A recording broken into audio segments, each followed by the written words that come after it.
ഈ അടുത്ത് പുറത്തിറങ്ങിയ ഒരു സിറാജ് പത്രം എടുക്ക്, വല്ല സ്വഭാവം ഞാൻ കാണിക്കാം, അവിടെ കാണിച്ചു കൊടുക്കുന്നത്. അതിൽ ഒരു വാർത്ത കാണാം, ഒരു റിപ്പോർട്ട് സിറാജ് ദിനപത്രത്തിൻ്റെ. എന്താണ് അതിൽ പറയുന്നത്? തബ്ലീഗ് സമ്മേളനത്തിലും യുവജന നേതാവ് സ്വാദിഖ് അലി തങ്ങൾ EK വിഭാഗത്തിന് പ്രതിരോധിക്കാനാകുന്നില്ല. സിറാജ് പത്രത്തിൻ്റെ റിപ്പോർട്ടാണ്. അണികൾക്ക് നവീന പ്രസ്ഥാനങ്ങൾക്കെതിരെ അവബോധം നൽകുമ്പോഴും സമുന്നത നേതാക്കളെ ഇത്തരം പരിപാടികളിൽ നിന്ന് നിയന്ത്രിക്കാനാകാത്തത് ചേരിതിരിവിന് ഇടയാക്കിയിട്ടുണ്ട്. എന്നിട്ട് പറയാ, മുസ്ലിങ്ങളിലെ അവാന്തര വിഭാഗമായ തബ്ലീഗ് ജമാഅത്തിൻ്റെ സമ്മേളനത്തിലും അതിഥിയായി പങ്കെടുത്ത് EK വിഭാഗം SYS സംസ്ഥാന പ്രസിഡന്റും ഓടൊപ്പം എഴുതിയതാണ്. ലീഗ് രൂപവൽക്കരിച്ച കാളി ഫൗണ്ടേഷൻ നേതാവുമായ സയ്യിദ് പാണക്കാട് സ്വാദിഖ് അലി തങ്ങൾ വഹാബി മൗദൂദി പരിപാടികളിൽ പ്രത്യക്ഷമായും പരോക്ഷമായും പാണക്കാട് തങ്ങന്മാർ പങ്കെടുക്കുന്നതിനെതിരെ EK വിഭാഗത്തിൽ ഉൾപ്പെടെ അമർഷം ഉയരുന്നതിനിടെയാണ് സ്വന്തം പണ്ഡിത സഭയെ ധിക്കരിച്ച് തബ്ലീഗ് ജമാഅത്തിന്റെ പരിപാടിയിൽ സ്വാദിഖ് അലി തങ്ങൾ പങ്കെടുത്തത്. വലിയ വിഷയമായിട്ട് എഴുതിയതാണ്. സ്വാദിഖ് അലി തങ്ങൾ പങ്കെടുത്താണ്. നിൽക്കട്ടെ, നിങ്ങളൊന്ന് ഞാൻ ശരിയാക്കി തരാം. ഇത് എഴുതാൻ നിങ്ങൾക്ക് വലിയ ശുചായികളല്ലേ? നിങ്ങളിപ്പോൾ എവിടെ നിൽക്കുന്നത്, ഏത് പോയിന്റിലാണുള്ളത് നിങ്ങൾക്കറിയോ? ഇതാ ഞാൻ പറഞ്ഞു, മറ്റുള്ളവരെ ഉപദേശിക്കാൻ ഉഷാറാണ്. പണ്ട് മുട്ടിപ്പടിയിൽ സ്വലാത്ത് തുടങ്ങിയ കാലം, അന്ന് ഞങ്ങൾ പഠിച്ചു വരുന്ന കാലമാണ്. അപ്പം അന്ന് സ്ത്രീകളെ കൊണ്ടുവന്നു. അപ്പോൾ ഒരു ചർച്ച നടന്നിരുന്നു ഇവിടെ. പെണ്ണുങ്ങളെ സ്വലാത്തിന് കൊണ്ടുവരുന്നത് ശരിയല്ല എന്ന് അന്ന് വാദിച്ച ഒരാളാണ് പേരോട് അബ്ദുറഹ്മാൻ മൗലവി. ഞാനൊരിക്കൽ അയാളുടെ സിറാജുൽ ഹുദയിൽ ഒരു ചർച്ചയിൽ പങ്കെടുത്തപ്പോൾ അന്ന് അദ്ദേഹം വായിച്ചൊരു ഇബാറത്ത് എനിക്കൊന്നും ഓർമ്മയുണ്ട്. അന്ന് അദ്ദേഹം ഈ വിഷയം ഇങ്ങനെ പറഞ്ഞുകൊണ്ട് ഞങ്ങളോട് പറഞ്ഞു, നമ്മൾ മുജാഹിദുകളോട് പെണ്ണുങ്ങളെ പള്ളിയിൽ കൊണ്ടുവരാൻ പാടില്ല എന്ന് പറയുന്നവരാണ് നിസ്കരിക്കാൻ. അപ്പോൾ അതിനുവേണ്ടി നമ്മൾ പറയുന്ന ഇബാറത്തിൻ്റെ തൊട്ടുപിറകെയുള്ള ഇബാറത്ത് ദിക്റിന് കൊണ്ടുപോകാൻ പാടില്ല എന്നാണ്. അതും കൂടി അവർ വായിച്ചാൽ നമ്മളെന്ത് ചെയ്യും എന്ന് ഞങ്ങളെല്ലാവരും ഇരിക്കുമ്പോൾ പേരോട് മൗലവി പറഞ്ഞ് ഞാനിന്ന് ഓർക്കുകയാണ്. ഏതാണ് ആ ഇബാറത്ത്? ഇമാം ഇബ്നു ഹജർ തങ്ങളുടെ ഫതാവൽ കുബ്രയിൽ നിന്നുള്ള ഇബാറത്ത, യജിബു മൻഉൻ നിസാഇ മിൻ ഹുദൂരിൽ മസാജിദി ലിസ്സലാ. സ്ത്രീകളെ പള്ളിയിൽ നിസ്കാരത്തിന് ഹാജരാവുക, അതിൽ നിന്ന് സ്ത്രീകളെ തടയൽ നിർബന്ധമാണ്. ഈ സന്ദർഭത്തിൽ ഒരു ഹുക്മ് പറയാൻ, അവിടെ മിൻ ഹുദൂരിൽ മസാജിദി ലിസ്സലാ പറഞ്ഞ ഉടനെ മജാലിസിൽ ദിക്രി എന്നാണ്. ദിക്റിന്റെ മജ്ലിസുകളിലേക്കും പെണ്ണ് വരുന്നതിനെ തടയൽ നിർബന്ധമാണ്. ഇമാം ഇബ്നു ഹജറുൽ ഹൈതമിയുടെ ഫതാവയിൽ നിന്ന് ഉദ്ധരിച്ച്. എന്നിട്ട് അദ്ദേഹം ഇവിടെ വഅദിന് വിളിക്കാനൊന്നും വരലില്ലായിരുന്നു ആദ്യ കാലഘട്ടത്തിൽ. പിന്നെ കിട്ടേണ്ടതാണ് കിട്ടിയപ്പോൾ പിന്നെ ഫതാവൽ കുബ്രക്ക് ഒഴിവായി. പൈസന്റെ അപ്പുറത്തൊന്നും ഇല്ലല്ലോ. പിന്നെ സജീവ സാന്നിധ്യമായി. ഈ ഇബാറത്ത് ഇപ്പോഴും ബാക്കിയായി. നിങ്ങളെ വാദമനുസരിച്ച് മറുപടി കിട്ടേണ്ട ഒരു ഇബാറത്താണ്. അതിലേക്ക് ഞാൻ വരുന്നുണ്ട്. ഞാൻ പറയുന്നത്, പാണക്കാട് സാദാത്യങ്ങൾക്കെതിരിൽ നിങ്ങളിവിടെ സിറാജിൽ വലിയ പ്രസ്താവന നൽകി, വലിയ റിപ്പോർട്ട് നൽകി. തങ്ങൾ മുജാഹിദ് പ്രസ്ഥാനത്തിൻ്റെ അല്ല തബ്ലീഗ് ജമാഅത്തിൻ്റെ സമ്മേളനത്തിൽ പങ്കെടുത്തതാണ് വിഷയം. ഇരിക്കട്ടെ, ഇനി ഇവരെ തന്നെ ഒരു വലിയ ഫഖീഹ് ഉണ്ടല്ലോ, അയാളെയും കൂടി ഒന്ന് കൊണ്ടുവരാം. അദ്ദേഹം പിന്നെ പറയുന്ന ഒരു സംഭവമുണ്ട്, അതും കൂടി നിങ്ങൾ കേട്ടിട്ട് ഇൻഷാ അല്ലാഹ് ഞാൻ അതിൻ്റെ ഭാഗത്തേക്ക് വരും. ഒന്ന് കളിപ്പിച്ചു കൊടുക്കുക. അഹ്ലുസുന്നയുടെ ഖാദിമാർ പ്രത്യേകം ശ്രദ്ധിക്കേണ്ടതാണ്. സമുദായത്തിൽ അഹ്ലുസുന്നയും അഹ്ലുൽ ബിദഅയും ഈ ഉമ്മത്തിലുണ്ടാകും. ഒരുപക്ഷെ രാഷ്ട്രീയ രംഗത്തും മറ്റ് ഇടപെടലുകളിലൊക്കെ പരസ്പരം കൂടിയിരിക്കുകയും സഹകരിക്കുകയും ചെയ്യേണ്ട സാഹചര്യങ്ങളും ഉണ്ടാകും. എന്നാലും അഹ്ലുസുന്ന വൽ ജമാഅയിൽ വിശ്വസിക്കുന്ന നമ്മുടെ ആദരണീയരായ ഖാദിമാർ മുബ്തദിഈകളുടെ ചതിപ്രയോഗങ്ങളിൽ പെട്ടുപോകാതിരിക്കാൻ ശ്രദ്ധിക്കേണ്ടതുണ്ട്. മുബ്തദിഈങ്ങളുടെ ബിദ്അത്തിന്റെ അവരുടെ സംഘടനകളുടെ ഔദ്യോഗികമായ സ്ഥാപനങ്ങളുടെയും സമ്മേളനങ്ങളുടെയും വേദികളിൽ അഹ്ലുസുന്നയുടെ ഖാദിമാർ സാന്നിധ്യം അറിയിച്ചുകൂടാ. ബിദഅത്തിന്റെ പ്രചരണത്തിന് വേണ്ടി സ്ഥാപിക്കപ്പെടുന്ന ഒരു ഇതിങ്ങനെ ഉപദേശിക്കാം മുജാഹിദുകള്, തബ്ലീഗ് ജമാഅത്തുകാര്, സാദിഖ് അലി ശിഹാബ് തങ്ങളും അതുപോലെ മുനവ്വർ അലി തങ്ങളും അബ്ബാസ് അലി തങ്ങളൊക്കെ മുജാഹിദിന്റെ സമ്മേളനത്തിൽ പങ്കെടുക്കുന്നു, അത് EK വിഭാഗത്തിൽ വലിയ തർക്കങ്ങൾ ഉണ്ടാക്കുന്നു എന്നൊക്കെ പറഞ്ഞ ഇവർ, ഞാനവിടെ ഒരു ചെറിയ അന്വേഷണം നമുക്ക് നടത്തി നോക്കാം. ഇവരപ്പത്തെ അവസ്ഥ എന്താ? ഇവരിപ്പോൾ എവിടെ നിൽക്കുന്നത്? സാദിഖ് അലി ശിഹാബ് തങ്ങളുടെ വിഷയം പറഞ്ഞപ്പോൾ ചെറുശാല തന്നെ പറഞ്ഞ ആദ്യത്തെ വരികൾ കേട്ടോ. അവർ പൊതുരംഗത്തുള്ളവരാണ്, പല രൂപത്തിലുള്ള പരിമിതികൾ അവർക്കുണ്ടാകും. അതൊക്കെ ഉണ്ടായിരിക്കെ തന്നെ നിങ്ങൾ ശ്രദ്ധിക്കണം എന്നാണ് അദ്ദേഹത്തോട് പറഞ്ഞു കൊടുക്കുന്നത്. അപ്പോൾ തന്നെ അറിയാം, പാണക്കാട് തങ്ങൾ എന്ന് പറഞ്ഞാൽ ഉമ്മത്തിൻ്റെ മൊത്തത്തിലുള്ള ഒരു നേതൃത്വത്തിൽ ഇരിക്കുന്ന ആളാണ്. ഇവർ മുസ്ഹഫിൻ്റെ നടുക്കണ്ടായി ശരീഅത്തുൽ ഇസ്ലാമിൻ്റെ രൂപം തന്നെയായി ഇവിടെ ആളുകളോട് പറയുന്ന ആളുകളാണ്. അപ്പം അങ്ങനെയുള്ള ആളുകൾ, ആ ആളുകൾ എവിടെ എത്തി നിൽക്കുന്നു നോക്കൂ നിങ്ങൾ. മർക്കസിൻ്റെ ഉള്ളിലേക്ക് നമുക്കൊന്ന് ആദ്യം പോകാം. സാദിഖ് അലി തങ്ങൾ ഏതോ ഒരു തബ്ലീഗിൻ്റെ സമ്മേളനത്തിൽ പങ്കെടുത്തതാണ് ഇവിടെ പരാമർശിച്ച വിഷയമെങ്കിൽ മർക്കസിൻ്റെ ഉള്ളിൽ നടക്കുന്ന സംഭവം എന്താ കണ്ടോളൂ നിങ്ങൾ. മർക്കസിൻ്റെ ഉള്ളിൽ തബ്ലീഗ് നേതാവായ സാക്ഷാൽ ത്വൽഹ ഖാസിമി അവിടെ വന്ന് പ്രസംഗിക്കുകയാണ്. എന്താ പ്രസംഗിക്കുന്നത്? നമ്മുടെ ഈ മർക്കസും ദയൂബന്ദിൽ എന്ന് പറഞ്ഞാൽ തബ്ലീഗ് ജമാഅത്തിന്റെ കേന്ദ്രമായ ദയൂബന്ദിലെ മർക്കസും ഒന്നാകുന്നു. എന്നിട്ട് ആരൊക്കെയാണ് ആ പ്രസംഗം ഇരുന്ന് കേൾക്കുന്നത്?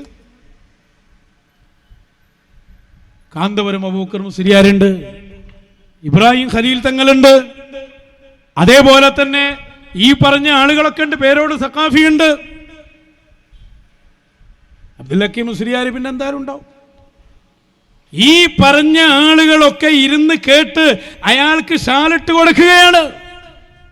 ഞാൻ ചോദിക്കട്ടെ, സാദിഖ് അലി ശിഹാബ് തങ്ങളും പാണക്കാട് തങ്ങന്മാരും ഏതെങ്കിലും ഒരു ജമാഅത്ത് മുജാഹിദ് തബ്ലീഗ് സമ്മേളനത്തിൽ പോകുമ്പോൾ അതിനെതിരിൽ വലിയ റിപ്പോർട്ട് നൽകുന്ന സിറാജ് പത്രത്തിലും അതേപോലെ തന്നെ നിങ്ങളുടെ സ്റ്റേജുകളിലും വലിയ സംഭവമായി പറയുമ്പോൾ സാക്ഷാൽ കാരന്തൂരിലെ മർക്കസിൽ എങ്ങനെ തബ്ലീഗ് നേതാവ് എത്തി എന്നതിന്റെ ഉത്തരം നിങ്ങളാ പറയേണ്ടത്. അതാ നിങ്ങൾ പറഞ്ഞ് നിങ്ങളെ കാട്ടി മെച്ച തന്നെയല്ലേ അല്ലേ? ഒന്ന് കാണിച്ചു കൊടുക്കുക. എന്താ തബ്ലീഗ് നേതാവ് മർക്കസിന്റെ ഉള്ളിൽ കാര്യമായിട്ട് പറഞ്ഞ് വെച്ചു കൊടുക്കുക.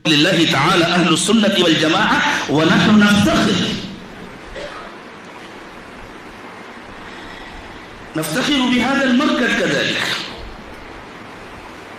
ونفتخر بكل مركز من مراكزنا في الهند. هذا المركز وبالمركز الذي تخرجت منه أنا دار العلوم دوما مذاهب العلوم سهرنبوغ كل مركز وكل مدرسة لأهل السنة والجماعة ولا بأس ببعض بشيء من الاختلافات فيما بيننا لا بأس بها. هذه الخلافات موجودة.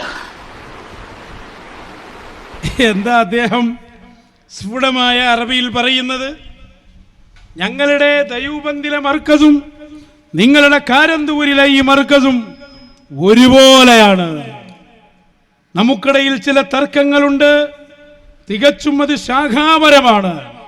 അതൊന്നും പറയാൻ പറ്റിയ രൂപത്തിലുള്ള യാതൊരു വിഷയവും നമ്മൾക്കിടയിൽ ഇല്ല. ഞാനായിട്ടുണ്ടോന്നറിയില്ല.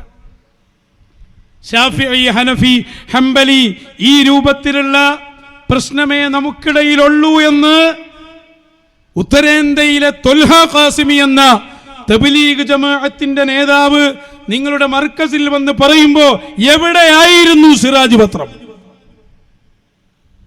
എവിടെയായിരുന്നു അബ്ദുൽ ഹക്കീം മുസ്ലിയാർ? എന്തായിരുന്നു കുറ്റ്യാടിയിലെ അബ്ദുറഹ്മാൻ മുസ്ലിയാർക്ക് പണി? മറ്റുള്ളവരോട് ഇങ്ങനെ പറഞ്ഞാൽ മതിയോ? അവനാൻ എന്തും ചെയ്യാന്നാണോ ഈ പറയുന്നത്? ഇനി വല്ല മറുപടി എന്താ? ഒരു മറുപടി പറയാൻ നോക്കിയത് ഞങ്ങൾ അറിയാതെ ഞങ്ങളെ മീറ്റിംഗ് നടക്കുമ്പോൾ ഒരാളിങ്ങോട്ട് ഇടിച്ച് കയറി വന്നതാണ് എന്നാണ്. എങ്ങനെയൊക്കെ വരവ്? ഒരു സ്ഥാപനത്തിൽ ഒരു പരിപാടി നടക്കുമ്പോൾ ആ പരിപാടിയിലേക്ക് ഒരാളങ്ങ് സമ്മതമല്ലാതെ വന്നിട്ട് പ്രസംഗിക്കല, അല്ലെങ്കിൽ ഏതോ ഒരാൾ ഓഫീസിൽ അന്വേഷിച്ച് വരുമ്പോഴേക്ക് അയാളെ കൊണ്ടുപോയി നിങ്ങൾ പ്രസംഗിപ്പിക്കുമോ? എന്നാ പ്രസംഗിപ്പിക്കുമ്പോൾ മനസ്സിലായില്ലേ ഇയാൾ ശരിയില്ല. അപ്പൊ നിങ്ങൾ ആ പ്രസംഗം നിർത്തിക്കണ്ടേ? നിർത്തിച്ചതിന് പകരം നിങ്ങൾ ചെയ്ത പണി എന്താ കണ്ടോളൂ. നിങ്ങൾ ചെയ്തത് സാക്ഷാൽ ത്വൽഹ ഖാസിമിക്ക് നിങ്ങൾ ഷാളിട്ട് ആദരവ് നൽകുകയാണ്. കാണിച്ചു കൊടുക്കുക. നിങ്ങൾ നോക്ക്, ആ പ്രസംഗം കഴിഞ്ഞ ത്വൽഹ ഖാസിമിയെ എങ്ങനെ നിങ്ങൾ ആദരിക്കുന്നു? ഇതാ ഞാൻ പറഞ്ഞത്, നിങ്ങൾക്ക് പറ്റിയത് ശംസുൽ ഉലമയുടെ കുരുത്തക്കേടാ. അന്ന് മഹാനരായ ശംസുൽ ഉലമ പുത്തൻവാദികളുടെ കൂടെ ഇരുന്നുവെന്നും അതുപോലെ തന്നെ ശംസുൽ ഉലമയുടെ സ്റ്റേജിൽ വഹാബിസം പറഞ്ഞിട്ട് മറുപടി കൊടുത്തില്ല എന്നും പറഞ്ഞ നിങ്ങൾക്ക് അവരുടെ കുരുത്തക്കേട് തട്ടിപ്പോയി. ഇനിയിപ്പോ ഒരു ത്വൽഹ ഖാസിമി മാത്രമാണോ? ഞാൻ ചില തെളിവുകൾ നിങ്ങളുടെ മുമ്പിൽ വെക്കുകയാണ്. സ്വാദിഖ് അലി തങ്ങളൊക്കെ പിന്നെ പഠിപ്പിക്കാം, തങ്ങന്മാരെയൊക്കെ പിന്നെ പഠിപ്പിക്കാം. ആദ്യം അവനാന്റെ ഉള്ളു നന്നാക്കി. അതും നിങ്ങളല്ലേ സമസ്തന്റെ ഒട്ടുമാവ് പോലല്ല നിങ്ങൾ ഏറ്റവും വലിയ ശുചായികളായിരിക്കുക. ഇനി മർക്കസ് നോളേജ് സിറ്റിയിൽ കാണിച്ചു കൊടുക്ക്. ഹക്കീം മുസ്ലിയാർ വഹാബികളുടെ കൂടെ ഇരിക്കുന്നത് തബ്ലീഗ് ജമാഅത്തിന്റെ കൂടെ കാണുന്നുണ്ടല്ലോ. തബ്ലീഗ് ജമാഅത്തുകാർക്ക് അനുമോദിക്കുന്നു, അവരെ കൂടെ ഇരുത്തുന്നു, നോളേജ് സിറ്റിയിൽ കൊണ്ടുപോയി വെക്കുന്നു. 1-2 ചിത്രങ്ങൾ അതിൻ്റെ തന്നെ ഉണ്ട്. ഇനി കഴിഞ്ഞില്ല, സിറാജുൽ ഹുദയുടെ സമ്മേളനത്തിൽ സിറാജുൽ ഹുദയുടെ ഉള്ളിൽ വഹാബി വരുന്നു. ഹക്കീം അസ്ഹരിയുടെ അങ്ങോട്ട് പോയ ചിത്രങ്ങളും അതിലുണ്ട്. മർക്കസിൽ വന്നത് മാത്രമല്ല, തബ്ലീഗ് ജമാഅത്തുകാരന്റെ കട ഉദ്ഘാടനം ചെയ്ത് അവരോടൊപ്പം കുശലം പറഞ്ഞ് അവരുടെ കൂടെ ഇരിക്കുന്ന ഏതെല്ലാം സംഭവങ്ങളുണ്ട് നിങ്ങൾ നോക്ക്. വലിയ വലിയ താടി വെച്ച തബ്ലീഗിന്റെ നേതാക്കളോടൊന്നിച്ച് അവരെ കട ഉദ്ഘാടനം ചെയ്യാനും. കാരണം എന്താ, ക്യാഷ് എന്തുവല്ലവും പോരുമെന്നുള്ള ഇതിനാണ്. ഇനി കാന്തപുരം വക്കീൽ മുസ്ലിയാർ തന്നെ വലിയ തബ്ലീഗിനെ അടുത്തുനിന്ന് ക്യാഷ് വാങ്ങുന്നതിന് ഫോട്ടോ എടുക്കാൻ ഞങ്ങളുടെ കയ്യിലുണ്ട്. ഇതൊക്കെ മുഴുവൻ ചെയ്തിട്ട് ഈ മകൻ ഹക്കീമിനോട് വേണ്ട എന്ന് പറയാൻ നാവ് പൊന്താത്ത നിങ്ങൾ പാണക്കാട്ടേക്ക് തിരിഞ്ഞെന്തിനാ നിങ്ങൾ ലേഖനം എഴുതുന്നത്? ഇതിരട്ടത്താപ്പല്ലേ? കഴിഞ്ഞിട്ടില്ല. സിറാജുൽ ഹുദയിൽത്തും കാണിച്ചു കൊടുക്കും. സിറാജുൽ ഹുദയിൽ വഹാബി ക്ലാസ് എടുക്കുന്ന രംഗം. കാന്തപുരം അബൂബക്കർ മുസ്ലിയാർ അന്ന് എറണാകുളത്ത് പോയി പ്രസംഗിച്ചില്ലേ? പൗരത്വ വിരുദ്ധ സമരം നടക്കുന്ന കാലത്ത് അതിലേത് വഹാബിയാ വരാതിരുന്നത്? ഏത് ജമാഅത്തെ ഇസ്ലാമിയ ഇല്ലാതിരുന്നത്? അപ്പൊ തങ്ങന്മാർക്ക് ഒരു ശരവും നിങ്ങൾക്ക് എന്തു ആവാന്ന? നിങ്ങളെ ശരീഅത്തുമാണല്ലോ ഒന്ന് അളക്കുക. കുറെ കാലമായിട്ട് നിങ്ങള് മുങ്കർ നക്കീറും മറ്റോല് മയ്യത്തും ഇനി നടക്കൂല. ഇനി കുറച്ചു കാലം നിങ്ങൾ മയ്യത്താകും. ഇനി നാടന്മാര് തീരുമാനിക്കട്ടെ കാര്യങ്ങൾ. മൊയ്ലിയന്മാരെ ദീനിന്റെ കാലൊക്കെ കഴിഞ്ഞു പോയി. കാലത്തും കഴിയൂലേ? ഷർത്തുള്ള ആലിം എവിടെ? നിബന്ധനയുള്ള ആലിം എവിടെ? ആലിമാണെങ്കിൽ നിങ്ങൾ ചെയ്യേണ്ടിയിരുന്നത് എന്താ? കാലഘട്ടത്തിൽ മശായിഖന്മാരെ പൊരുത്തം തേടി അലഞ്ഞ് ആ പൊരുത്തം നേടി ഇവിടെ ജീവിച്ച ശംസുൽ ഉലമയെ ഹയാത്താക്കേണ്ടിയിരുന്നു നിങ്ങൾ. ശംസുൽ ഉലമയുടെ മഹത്വം നിങ്ങൾ എന്താ ചെയ്തത്?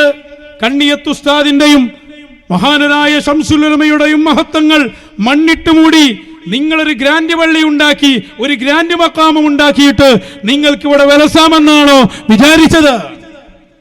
നിങ്ങൾ ചെയ്യേണ്ടിയിരുന്നത് ആ 2 മഹത്തുക്കളെ, അതുപോലെ ഖുത്ബി മുഹമ്മദ് മുസ്ലിയാരെ, മശായിഖന്മാരൊട്ടിച്ചേർന്ന് ജീവിച്ച മഹത്തുക്കളുടെ മദ്ഹ് പറഞ്ഞ് അവരെ ഹയാത്താക്കുന്നതിന് പകരം സ്വയം വലിയ വലിയ ദർബാറുകൾ ഉണ്ടാക്കി വെച്ച് സ്വയം ഗ്രാൻഡ് ആവാനുള്ള, ഗ്രാൻഡ് മുഫ്തിയാകാനുള്ള നിങ്ങളുടെ ആ ഗൂഢശ്രമങ്ങൾ, അതാണ് നിങ്ങൾക്ക് തിരിച്ചടിയായത്. ചെയ്യേണ്ടത് ചെയ്തില്ല. എന്നിട്ട് ഇപ്പം ഇങ്ങനെ വിളിച്ചു പറയാ പാണക്കാട് തങ്ങൾ എന്തിനാ അവിടെ നിങ്ങളെന്തിനാ മർക്കസിന് ഉള്ളിൽ വഹാബിനെ കൊണ്ടുവന്ന്?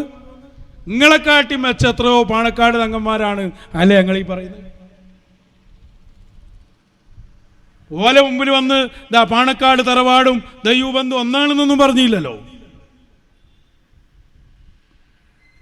അപ്പൊ നിങ്ങൾക്കത് പറയും. നിങ്ങൾ 89 എന്തിനു പോകുന്നതാ ചങ്ങായിമാരെ? ആ നേരം കൊണ്ട് 4 പൂള കുത്തി അതെങ്കിലും കിട്ടിയിരുന്നു.